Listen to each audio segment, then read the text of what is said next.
Hello everyone, this is Megha. Welcome back to my channel. So आज की video में हम क्लास 8 के लिए चैप्टर 3 को कंटिन्यू करेंगे और इसकी थर्ड एक्सरसाइज को स्टार्ट करेंगे। So let's start. Third exercise start करते हैं इसके क्वेश्चन नंबर 1 से। देखिए, एक फिगर हमें गिवन है। Given a parallelogram ABCD, complete each statement along with the definition और प्रॉपर्टी यूज्ड। एक पैरेललोग्राम की शेप हमें गिवन है, ABCD एक पैरेललोग्राम है और 4 इसमें हमसे क्वेश्चंस पूछे हुए हैं। अब देखिए, जो इसके क्वेश्चन हैं, क्योंकि उसमें इन्होंने हमें बोला है कि उसको डेफिनेशन या फिर प्रॉपर्टी भी जो उसमें यूज़ हुई है वो भी आपको आगे लिख के देनी है। इट मीन्स सबसे पहले ना आपको पैरेललोग्राम के बारे में पता होना चाहिए।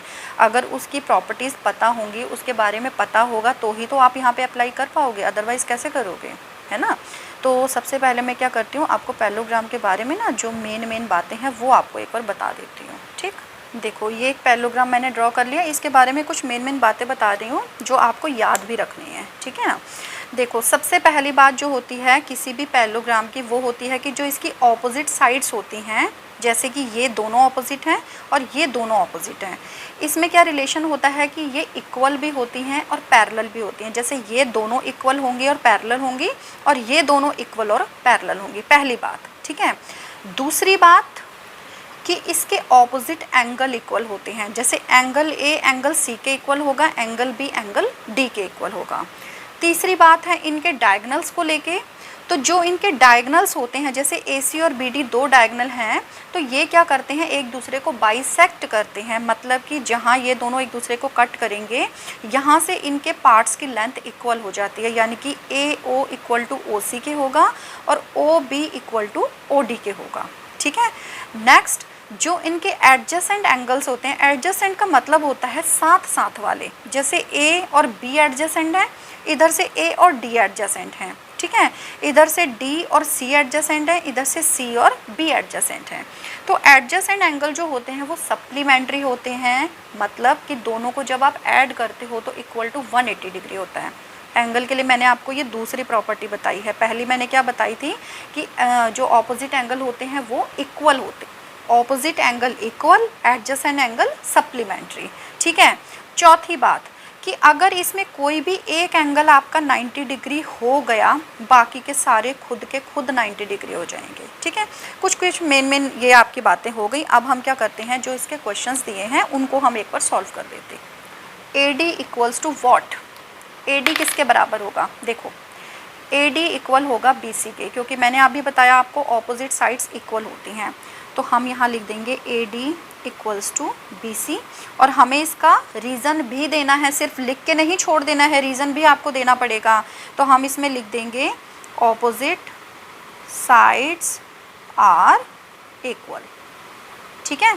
B पार्ट देखते हैं। B पार्ट क्या है इसका, second part, angle DCB equals to what. DCB किसके बराबर होगा, देखिए DCB यानी कि ये वाला एंगल। तो ये एंगल किसके बराबर होगा, इस वाले एंगल के बराबर होगा। अभी बताया था ऑपोजिट एंगल क्या होते हैं, इक्वल होते हैं। तो हम लिख देंगे angle DCB equals to angle DAB और इसका रीज़न आपको क्या लिखना है, ऑपोजिट एंगल्स आर इक्वल, ठीक है। थर्ड पॉइंट है आपका OC इक्वल्स टू किसके। देखिए ये रहा OC, तो ये किसके इक्वल हो जाएगा, OA के, क्योंकि मैंने आपको बताया था कि डायगोनल से एक दूसरे को बाइसेक्ट करते हैं। तो OC इक्वल्स टू आपका आ जाएगा OA और इसमें रीज़न आप क्या देंगे, diagonals bisect each other. 3 points आपके हो गए। अब हमारे पास है fourth point, measurement of angle DAB plus measurement of angle CDA equals to what. DAB यानी कि ये वाला और CDA यानी कि ये वाला।